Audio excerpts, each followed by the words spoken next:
Estamos de volta em mais um Insight. É um privilégio estar contigo aqui, é um grande prazer saber que você está junto comigo, que nós estamos compartilhando esse momento de reflexão, esse momento de olhar para a vida e, sobretudo, olhar para nós mesmos, né? E entendermos aquilo que nem sempre a gente para pensar, aquilo que a gente para refletir. E uma das razões pela qual a gente tem tanta dificuldade em parar e olhar para nós mesmos é que nem sempre nós gostamos daquilo que nós vemos em nós. Às vezes é melhor você andar distraído, desatento e culpando a tudo e a todos por aquilo que lhe habita. Quando eu não quero me enxergar, quando eu não quero ver o que me habita, é mais fácil dizer que a minha insatisfação, a minha depressão, o meu mau humor, a minha revolta, tem culpados. Aí eu elejo nomes. É a fulana, é o fulano, é o trabalho, é o governo, é o mundo, é o trânsito, é a cidade. E não faltam argumentos para serem imantados pela tua dor. A gente vai, né, destilando a nossa lista, o nosso veneno. Isso vai nos contaminando. Isso vai nos fazendo mal, porque, sobretudo, nos impede de enxergar aonde nasce a nossa inquietude, aonde nasce as nossas dores, as nossas dificuldades, que é em nós mesmos. Enxergar, estar aberto a isso, é difícil no primeiro momento, porque vai lhe obrigar a fazer desconstruções. Essencialmente, nós não somos assim. Eu conheço uma pessoa que vive me dizendo assim, olha, eu tenho muita decepção com os seres humanos. Eu me incomodo muito com os seres humanos e a minha ideia é que almas de fora invadissem os seres humanos. Tem um filme que fala sobre isso, um livro que virou filme, A Hospedeira, você já viu, não? Essa pessoa gosta muito desse filme. E ela diz assim, se as almas invadissem os humanos, eu espero isso, tudo melhoraria, porque são seres mais evoluídos e os seres humanos que não se importam em maltratar uns aos outros, enganar uns aos outros, em matar, em roubar, em enganar, seriam simplesmente extintos. Aí eu digo para ela, mas a questão não é essa. Essas almas que você espera já somos nós. O problema é que nós nos intoxicamos de tantas coisas que nós nos esquecemos de quem somos. E nós viramos esses seres basicamente movidos a instinto. Animais, a animalidade, o instinto está relacionado ao meu corpo físico. E é por isso que nós vivemos em dualidade, a coisa que eu sou e o corpo onde estou. Eu convivo o tempo todo com a dicotomia dessa condição. Se como alma, ou como coisa, ou como consciência, eu essencialmente não sou assim, como homem, fisicamente, como animal, eu alimento essas condições. Um animal cultural, animal biológico, eu vou assimilando isso e vou o tempo todo diante dessa dicotomia ou dessa esquizofrenia, sendo obrigado a fazer escolhas. E aí que está a beleza. Eu escolho quem eu vou ser. Eu escolho se eu vou me enxergar ou escolho se eu vou fechar os olhos. Eu escolho se, apesar do governo, apesar do trabalho, apesar do trânsito, apesar da violência, apesar da cidade, apesar dos pesares que não cessam, eu serei um produto ou um subproduto das dificuldades criadas num sistema que é falho, ou se, pelo contrário, eu vou ser um agente de transformação, que dentro do meu mundo, dentro das minhas condições, diante das minhas possibilidades, dos meus recursos, serei influenciador do bem. Acontece que quando você olha para um sistema corrompido, para uma vida estressante, difícil, para um sistema político como o que nós vivemos, social, desigual, enfim, para os sistemas de maneira geral, a tendência é que você desiluda o sistema de mercado de trabalho, até o sistema educacional. Você vai se desiludindo, você vai se cansando. Então é muito mais fácil não enxergar tudo isso. Por que eu vou me encarar e me desconstruir se a minha desconstrução não será suficiente para alterar sistema nenhum? Se eu me desconstruir, Flávio, como você está propondo, e me tornar alguém mais consciente, melhor, que enxergue um pouco mais, isso talvez seja até ruim, porque eu vou começar a ver as feiuras as rachaduras, as dificuldades que hoje eu não vejo, e isso pode me projetar para um nível de impotência diante do fato de que eu não posso alterá-las, ou seja, o sistema político continuará desigual, a violência permanecerá, as pessoas serão como são, e eu só vou me incomodar mais, então é melhor não ver. De um jeito ou de outro, ainda que nem sempre seja uma reflexão consciente, e na maioria das vezes não é, de forma inconsciente é assim que nós agimos. É mais fácil aderir do que resistir. É mais fácil me entregar do que não, do que me posicionar diante disso. E eu concordo com você em parte. De fato, se você se entregar às desconstruções e se você se propuser a enxergar com mais clareza, é possível que no primeiro momento isso doa. Não só pelo fato de identificar em si mesmo coisas que você não percebia, situações que você culpava os outros e você achava que a culpa, se é que a gente vai usar esse nome, mas era tua. Os problemas dos outros, você começa a perceber que na realidade eram projeções de problemas teus. E aí você vai ter que mexer com isso, vai ter que encarar isso, vai ter que modificar isso. É claro que isso dói. Qual remédio que não é amargo, qual injeção que não dói? Mas é para o bem. O fato é que se você continuar, e se você persistir, e diante disso se aquietar, aos poucos o que era dor vai se transformando em consciência. E você vai chegando num outro estágio de percepção que não tem a ver com esse angustiante, do tipo eu não posso fazer nada, e ainda que eu veja eu não vou conseguir mudar, mesmo que eu veja, perceba, seja inundado de consciência, me elegerei presidente da República.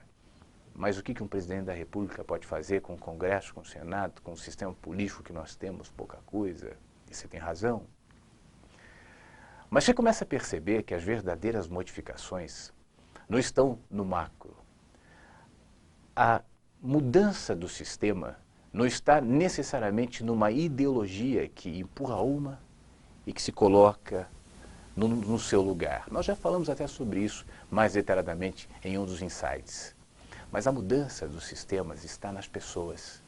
E o que você pode fazer de melhor para o mundo todo pode ser feito no teu mundo. O próximo são os que estão perto.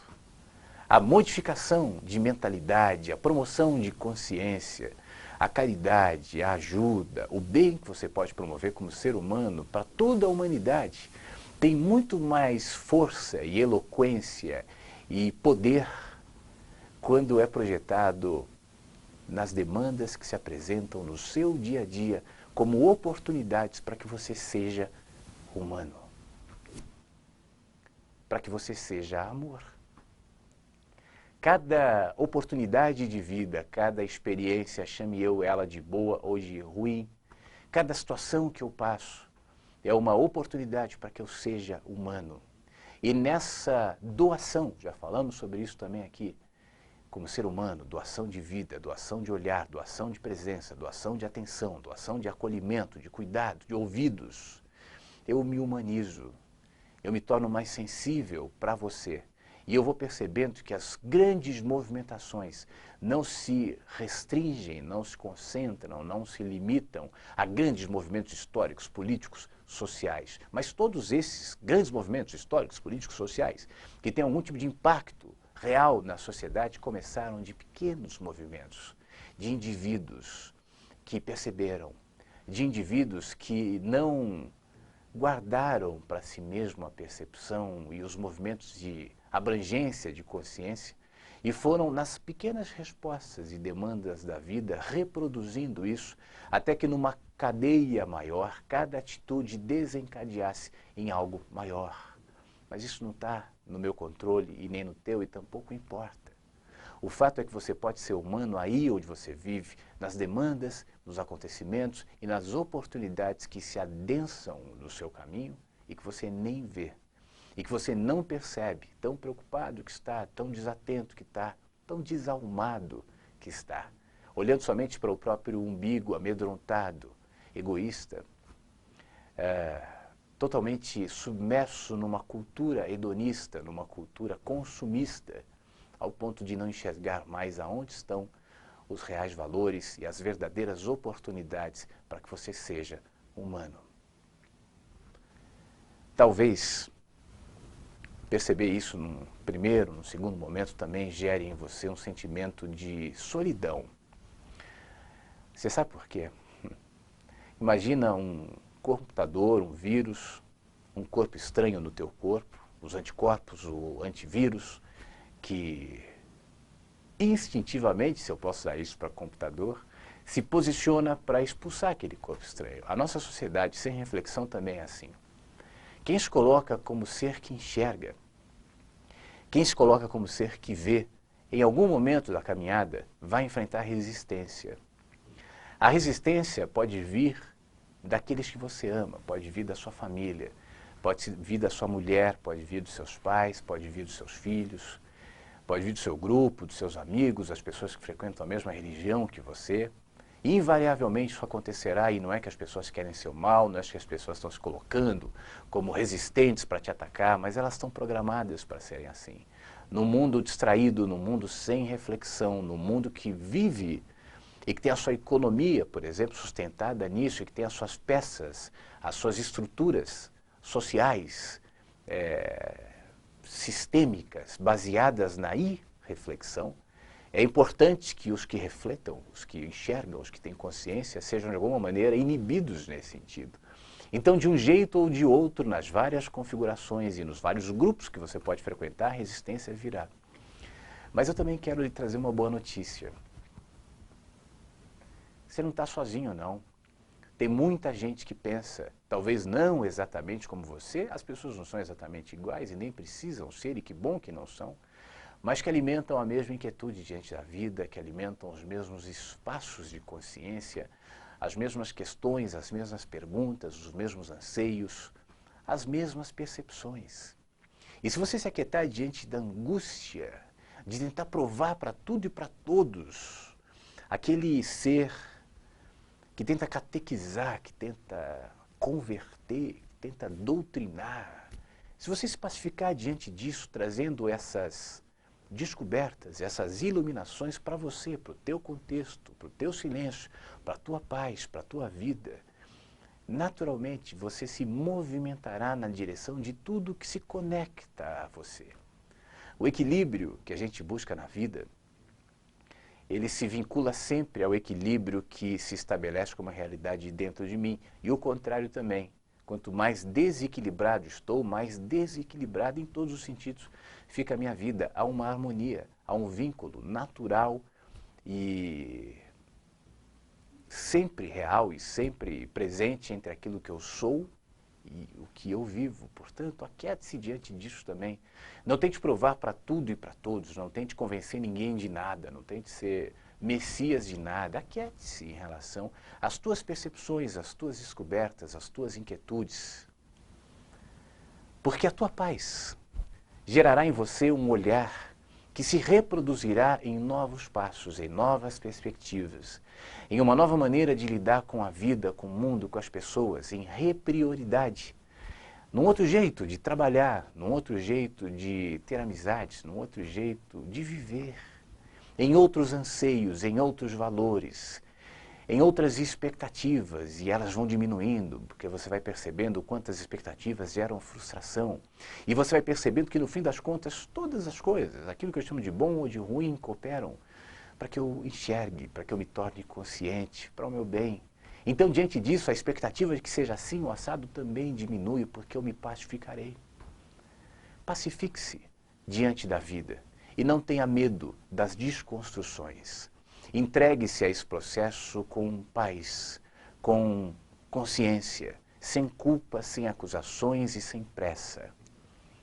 Você se resgatará, você enxergará, e ainda que de alguma maneira haja algum tipo de contrariedade à sua volta, ela naturalmente se dissolverá diante da paz, que será o seu árbitro e o seu chão.